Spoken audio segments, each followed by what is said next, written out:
I call him the guy that lives in the basement, and probably always will. My experience with him is a shadow. It's either all white, all black, some combination of the two. He is extremely tall.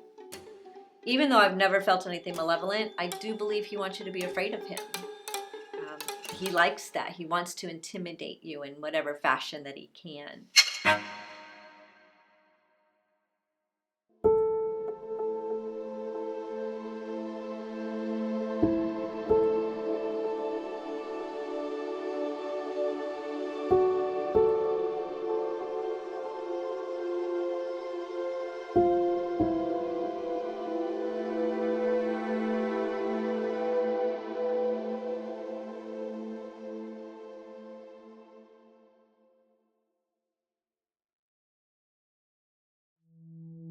Hello, my name is Cindy Anderson, and I am the property owner, facility coordinator for Edinburgh Manor. Any belief in the paranormal before? Wow, that was never on my radar, but I will not say that I don't believe it didn't exist. I've had experiences throughout my life, discounted them because I didn't know enough. I have learned a lot, but prior to getting Edinburgh, I'd have to say it really wasn't on the radar. Well, the history of the Edinburgh Manor, somewhere around 1846, 1850, the property, about 300 acres, was the county poor farm. And the poor farm was a system all over the United States. They housed poor people, insane people. If you were homeless or got arrested, you could be sent to the poor farm. It was a working farm. They had crops and animals and gardens, and if you lived here, you had to work. A husband and wife would get to live here. They would raise their own families, and it was their job to take care of whatever residents lived here and the farm. They would sell their produce, their animals. It's kind of how they made their money. And I'm not entirely sure when the poor farm system here stopped being a farm, but the entire system across the United States took a big hit during the Depression. So around 1929, when the Depression hit the United States, poor farm systems just couldn't handle the influx of people. And they kind of just started shutting down the farms, but they remained like county homes. Conditions during the poor farm system, I can only imagine, weren't great. We do know that there were a lot of mentally ill people here. They called them insane. I'm sure they used a lot of words that we don't use today. They also didn't know as much about mental illness as we have learned over time. I have heard from some people who lived here or had relatives here that they kind of sometimes were left to their own devices. People wandered away a lot. And people would come and go. You weren't locked here. They would try to find you if you left, but they didn't always try very hard. And then, of course, probably the most prevalent bad thing in group home living are assaults and just being mean to each other, and desperation, anger, sadness. Those kinds of things would have been prevalent. At the moment, I believe we're up to over 230 documented deaths. And there is a gal that has written a book. I believe she's written several of them about locations such as ours, that focuses on the deaths on those locations. And it is filled with death certificates, names, obituaries, things like that she's been able to dig up.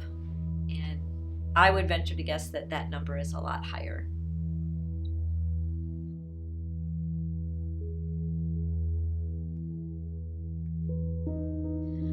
Where are people buried? That is one of the most often asked questions. Keeping in mind that the property originally was over 300 acres, it is entirely possible that there is a cemetery way out in the back somewhere still on county land. I've not heard that. I've not walked that to see for sure. There is a small cemetery across the road from the building that The newest gravestone you can identify is around 1881. Doesn't predate the poor farm, but it predates the current building. I'm not entirely sure who those people are or if they were all residents. People who came or were placed in the poor farm likely had families somewhere. And if they passed, your family would be notified. They'd come collect you and take you back to whatever home cemetery you're from. Our society today is not really a home cemetery society, but that's what they used to have. In the cases where there was no family or no one came to collect their loved one, they would have likely been put in the ground. Maybe given a small wooden cross marker, maybe no marker at all. We don't know exactly where that place would have been.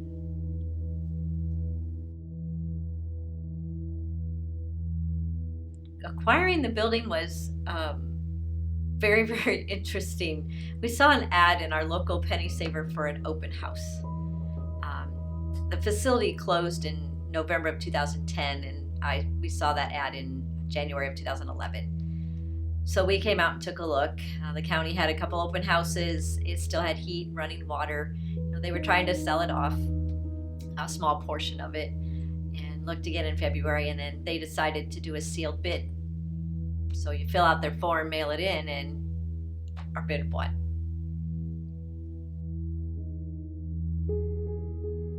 Thinking about coming into the building, the first time when I came for the open house, still having heat and running water, I'm like, well, this is really cool. The building's been here since 1911. It's a state inspected care facility. It's absolutely gorgeous, structurally sound, and we didn't get possession until October of 11, so not quite a year after it closed. And in the meantime, the county blew the lines and shut the heat off. Not being a physics person, not understanding a lot of what happens in a brick building when you do that, my first thought upon entering the door is, what the heck just happened? Because all I could see was peeling paint and paint all over the floors. And I'm like, oh my goodness, now what? So it was kind of a shock, but I've learned to adjust. One of our first initial inklings that things happen here is probably somewhere in April of 2012. My friend decides that he's going to spend the night here by himself. We have a black lab, and she was with him. And about midnight, he had decided already to sleep in room 200. Most of the rooms are numbered. We didn't do that, but that's the room that he chose because it just had a weird feeling. Midnight, he comes upstairs, calls me, and I am not comfortable with him being here. I know nothing about this area. I've got some queasy in my stomach. I'm like, you need to come home. He's like, I'm fine. Nothing's going to happen. Still being unsure, I'm still telling him he should come home. And he's like, I'm fine. Nothing is going to happen. Except at this moment, something is touching my foot. And I'm just beside myself going, you need to knock it off. I'm on edge. I don't need you to do this. He's like, I'm serious. Something is touching my foot. I don't believe him until I hear the dog go nuts. I'm hearing this on the telephone. He's giving me play-by-play, and he said she's popped up. She was a dead sleep. She was just sound asleep. All of a sudden, she pops up. Her hair is now standing straight up all over her body. She's facing the end of the bed. She's doing this bark growl thing that we had never heard her do. And I completely lost it. He's calmly telling me what she's doing. I'm like, you need to leave. And he's like, why? Like, I don't know, but you need to go. That dog, I can honestly tell you I had never heard her bark until that moment. She's just a really good dog.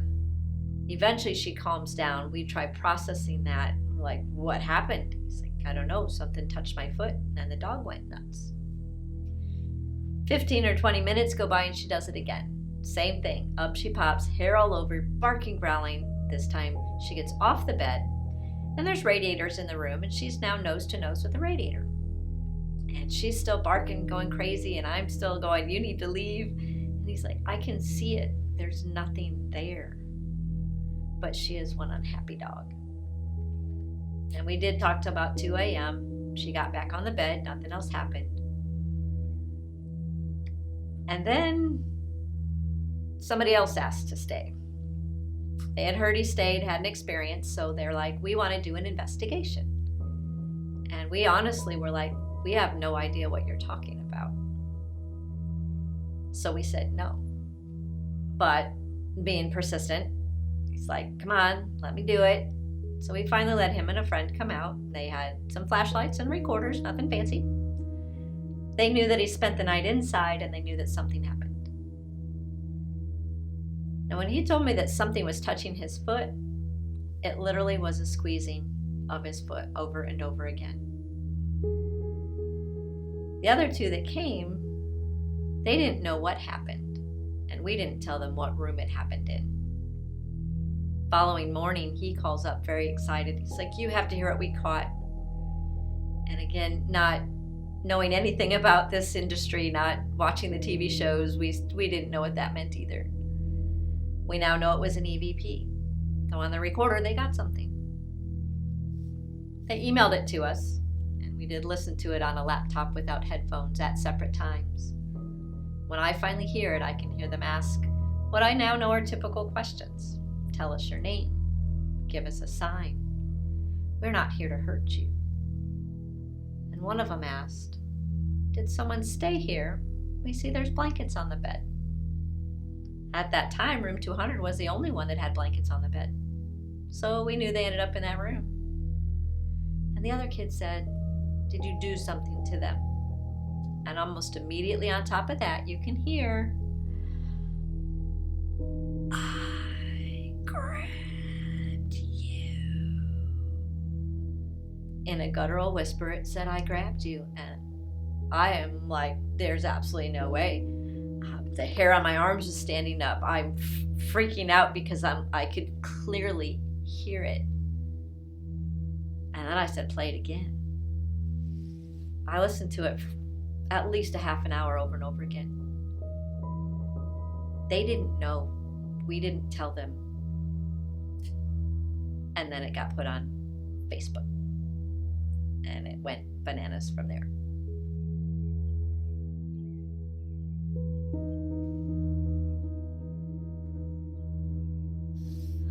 Probably my first paranormal experience that I can recall is the sensation of being followed. I didn't really discount it. We had talked to a few people, let a few people come in and do an investigation to kind of say, what is it you do and why? And I just remember always having someone behind me. And I'm like, why are they standing behind me? And no one could really answer that question. Probably the most clear evidence, I guess you would say, there's a room on the first floor that has a pool table in it, and then there's a hallway that you can see out the doorway. So someone said, I want you to shut off the flashlight and put it in the hallway with the light part facing into the pool room. So I did that, and we go back and sit down, and people start asking questions. You know, if you're here, turn on the light. If you want to talk to us, turn on the light. It was pretty quiet, and then all of a sudden the light came on. And I'm like, there's no way. I know I shut the light off. I went back, I shut the light off again, made sure it was off, did the same thing. And it came on 2 more times upon demand. So I thought, well, that's just strange. I wasn't sure what to think about that.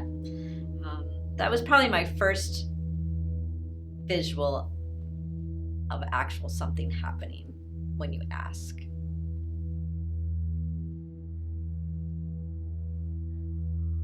Walking down a hallway and actually being physically touched was, I can't say it was shocking, disturbing. I've never been afraid here, but it was in the middle of the day. There's a long hallway that goes from the laundry room to the dining room, and I was just gonna walk down the hallway.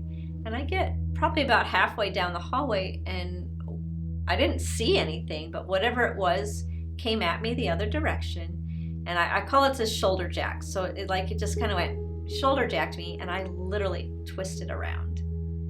I'm like, what just happened? And don't do that again. I tend to talk to them matter-of-factly. I believe they're here. I've never seen them. I've seen evidence of them. I've seen things move. I've heard noises, heard conversations. So I always keep in mind the level of mental awareness of people who lived here might not be what I would like it to be. So I keep that in mind when I'm having encounters. Their communication skills might just be a little different. But it was a physical shove, not a two-handed shove you down, but it was definitely, you're in my way and I'm going to move you. So it was interesting. There is a person that people have deemed the Joker. He's been here for a long time. He tends to be very mischievous, ornery. I don't remember who gave him the name. I know that there's some TV evidence out there. They did not give him the name. He's had that name. I call him the guy that lives in the basement, and probably always will. My experience with him is a shadow. It's either all white, all black, some combination of the two. He is extremely tall. Even though I've never felt anything malevolent, I do believe he wants you to be afraid of him. He likes that. He wants to intimidate you in whatever fashion that he can. There are people who they believe they've encountered him, and it has been a completely different experience. That's their experience. I'm not going to tell them it didn't happen. My experience with him is, he pushes, he pulls hair. He's been known to throw things. Mischievous more so. I've never had anyone tell me they threw something at them, but a dish was thrown, broke to get their attention. So he was one of our first encounters of physically moving objects.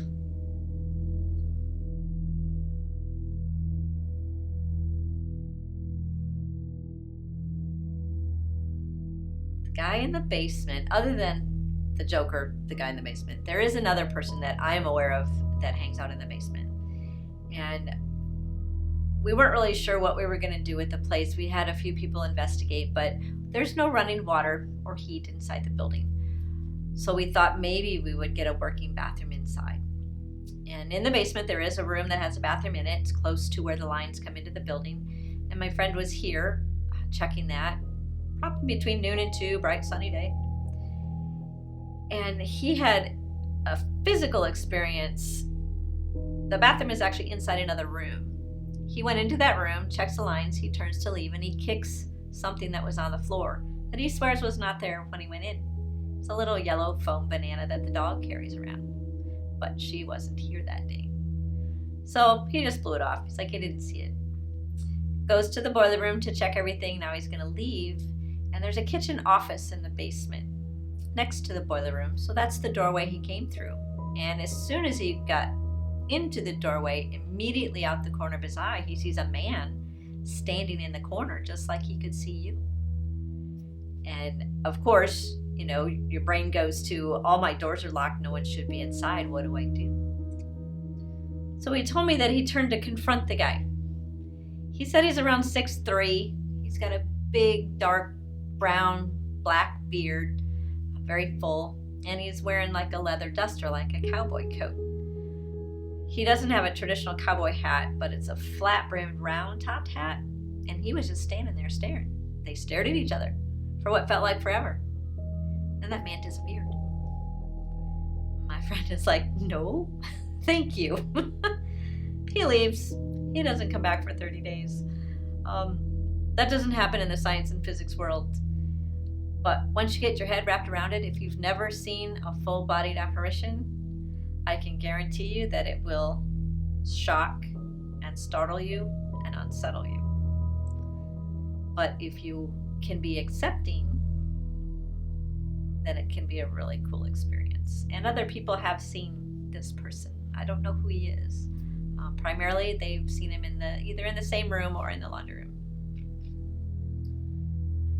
Common reports of activity, I guess is what it's known as, can be as simple as tapping on the wall, doorways, shuffling of feet. Some people are able to smell, like perfume or cigar smoke, things like that. The fun ones are when you hear running, you think it's above you, you come upstairs, now it's below you. And shadows, the shadow figures, they peek around the doorways, in the windows. You have to be accepting of what your level of paranormal activity is. I have a lot of skeptics that come. They don't generally leave that way. Their doors slamming, chairs sliding, toys moving, lighting up. So many different things that can be called paranormal activity. And ultimately, you have to decide if that was a fluke, if you really saw it or not.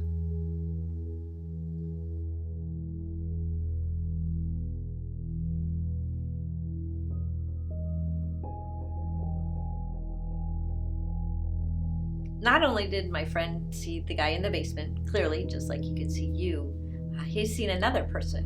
And there's a main staircase, has a few steps up, go to a landing, turn, go up some more steps. And we had been working up here, and I had made a comment earlier how calm it felt.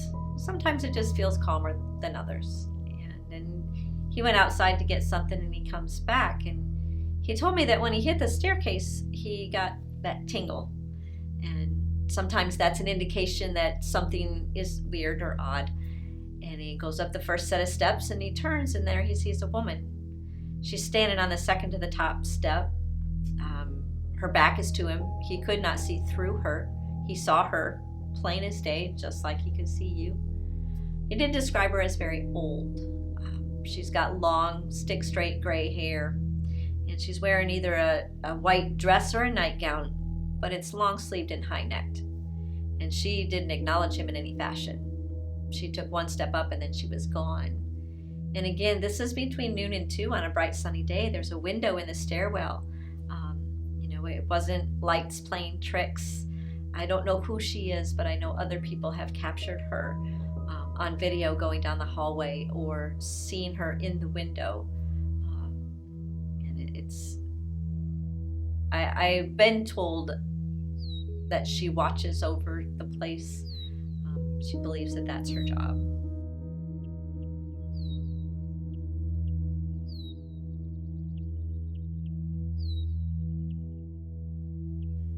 The sheriffs have told us that this place was their number one call. When it was still active as a group home, even before, they were called out here a lot. If you couldn't find a resident, they'd have to come help do some searching. And over the years, they've told us several different stories of finding people out in the field, in the rain. They would come in and do a search. In the building, on the second floor, are 2 rooms. We've always called them the red room and the blue room. They're at opposite ends, and the red room is in the men's wing and the blue room's in the women's wing. And we just call them that because that's the color of the curtains. But the sheriff was here doing a search, and he stepped into the doorway of the red curtained room and immediately saw a man pacing in the corner. And at first he was taken aback, and he's like, whoa. But he describes him as very tall, very large, and kind of stooped. And he could plainly see him, and he shared that with us. It's also been reported that that same described figure stands in the doorway of the blue room, which is on the opposite end. And I'm not really sure if they're the same person, but they look alike. People who have seen him report the same figure. He's also very protective of women. So it makes sense he stands in the room on the women's wing. A story that sticks in my mind that did give me a little bit of thought I'm not generally afraid here at all. Uncomfortable, there's been times. And there was a gal that used to help me out, and she moved back to her hometown. But she had sent me a text message that said, "Hey, I had a dream about you. You were in the manor, and there was growling around you. So I want you just to be careful when you go in." Okay, I didn't really think a lot about it. And I had some friends that were here, and about midnight we come out here, and we're on the first floor walking around, and four of us walk into the room at the end of the hall, and we're kind of milling around, and then the two guys walk out, and then my friend and I, we walk, and it's a wide doorway, so we both went through the doorway at the same time. We got maybe a step out the doorway. We both stopped, grabbed each other's hands. I'm staring straight forward, and she's like, "Did you hear that?" I'm like, "Tell me what you heard." She's like, "I just heard a really loud growl." I'm like, "So did I." And it was, I've always believed in that kind of thing. There's always going to be something that happens that verifies, for her to text me that there's going to be growling around me, and then to have that actually happen. I didn't feel threatened by it. It was more so of, wow, that's exactly what she said was going to happen. So that was interesting.